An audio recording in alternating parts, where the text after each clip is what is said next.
I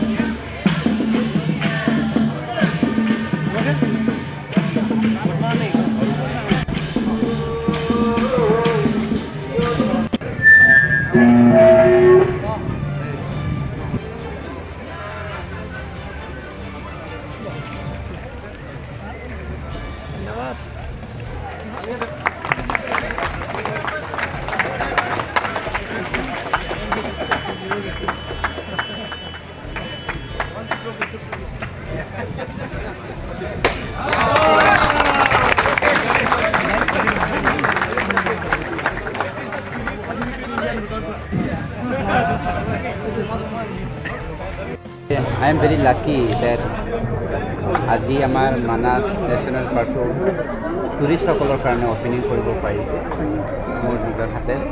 কিন্তু কথাটো হ'ল মানাস নেশ্যনেল পাৰ্কটো জন্ম দিছিলে আমাৰ এই অঞ্চলৰ প্ৰিন্স এৰিয়াৰ ৰাইজে।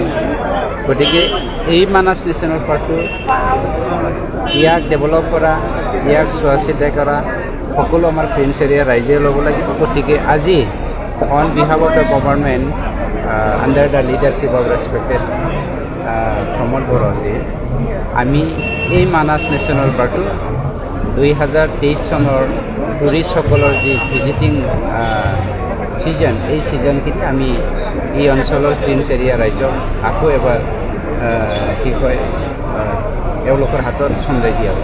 যোৱাবাৰৰ তুলনাত কিবা পৰ্যটকৰ সংখ্যা বৃদ্ধি হ'ব নেকি? নিশ্চয়কৈ বৃদ্ধি হ'ব, কিয়নো BTC তাহানিৰ দিনত মানুহে আহিবলৈ এটা ভয় হৈছিলে, শংকা হৈছিলে। কিন্তু আজিৰ দিনত BTC অঞ্চলটো আটাইতকৈ বেছি শান্তিৰ অঞ্চল বুলি জনা গৈছে। গতিকে আমাৰ নেশ্যনেল যিমানখিনি টুৰিষ্টসকল আছে এওঁলোকতো আহিবই। আউটছাইড নেশ্যন, আউটছাইড ইণ্ডিয়া যিমানখিনি আমাৰ টুৰিষ্ট মানাসৰ ওপৰত অধ্যয়ন কৰিবলৈ আহে আৰু কি কয় এনজয় কৰিবলৈ আহে, আগৰ তুলনাত ট্ৰিপল হ'ব বুলি আমাৰ আশা এটা। যোৱাবাৰৰ তুলনাত ছাৰ আপোনাৰ জীৱ জন্তুৰ সংখ্যাও বৃদ্ধি হৈছে? হয়, বহুত বৃদ্ধি হৈছে। তথাপিও কিছুমান কেতিয়াবা আমাৰ দুষ্কৃতিকাৰীয়ে পলিটিকেলি কি কয় গেম কৰিব বিচাৰি থাকে, খেলিব বিচাৰি থাকে। এই ক্ষেত্ৰত আপোনালোকৰ মাধ্যমেৰে আমাৰ প্ৰিন্স এৰিয়া ৰাইজক সজাগ হ'ব, আকৌ আগতকৈ বেছি সজাগ হ'বৰ কাৰণে অনুৰোধ কৰিছোঁ। দীৰ্ঘদিনৰ পৰা এটা অভিযোগ চলি আছিল মানাহ ৰাষ্ট্ৰীয় উদ্যানত বহুত বেদখলকাৰী দখল মানে কি ক'ব এই ক্ষেত্ৰত? এইটো আজিৰ সমস্যা নহয়, বহুত দিনীয়া সমস্যা, আৰু সেইটো সমাধান কৰিবলৈ ভাৰত চৰকাৰৰ লগত আমি আলোচনা কৰি আছোঁ through the government of Assam, আৰু ইয়াৰ সমাধানটো খুব সোনকালে হ'ব আমাৰ আশা এটা আছে। কিয়নো নেশ্যনেল পাৰ্কত যিবিলাক ইনক্ৰচ হৈ আছে মেক্সিমাম 99% তেওঁলোকে ভূমিহীন। এই ভূমিহীন ব্যক্তিসকলক যদি আমি শিফ্ট কৰাব লাগে তেতিয়া আমি বিকল্প ৰাস্তা ল'ব লাগিব, তেওঁলোকক ভূমি দিব লাগিব আৰু তেওঁলোকক সংস্থাপনৰ কাৰণে ৰাস্তা দেখুৱাব লাগিব।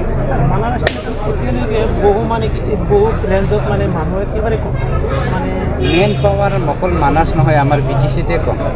গতিকে খুব কম দিনৰ ভিতৰত আমাৰ 400টা পোষ্ট খালী আছে। সেইটো গভৰ্ণমেণ্ট অফ ইণ্ডিয়াৰে চাৰ্কুলাৰ দি পেলাই সেই 400টা পোষ্টটো ফিল আপ কৰাৰ কাৰণে যোৱাকালি আমাৰ ইচি মিটিং হৈছিলে, ইচি মিটিঙত ডিছকাশ্যন কৰা হৈছে। যোৱা কিছুদিন আগৰ পূৰ্বে আপোনাৰ ফিক্স ৰেট মানে সোমাই দিছিল, কিন্তু নাই জইনিং এনেকৈ নহয়।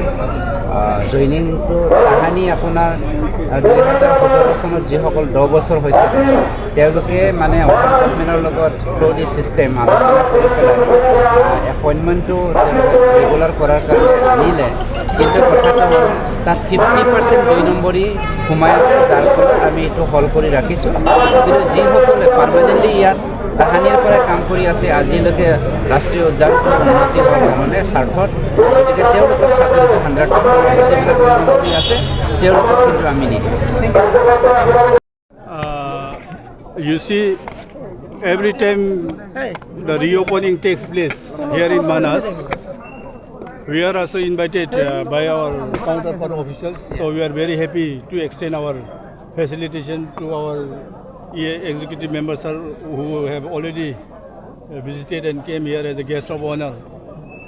And because of these reasons, and you see, India and Bhutan maintain a very cordial, harmonious and peaceful relationship till date. So this trusting relationship, I don't want to mix it.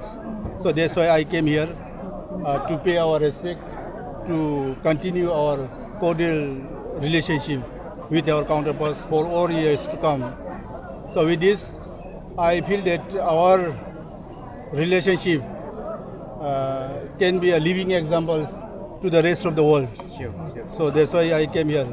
So while coming to the Indian tourists, we are doing every possible ways to extend even our there are certain designated zones. I think you know it, where you are not allowed to go beyond that designated. Now this time onwards, I think we are extending the zones to the casual visitor who will be visiting, and that process I think within a day or two is going to get through. So with this, I think almost all our casual visitors from across the border can visit Panbang, and we will extend every possible ways to make it more comfortable to our visitors. Thank you.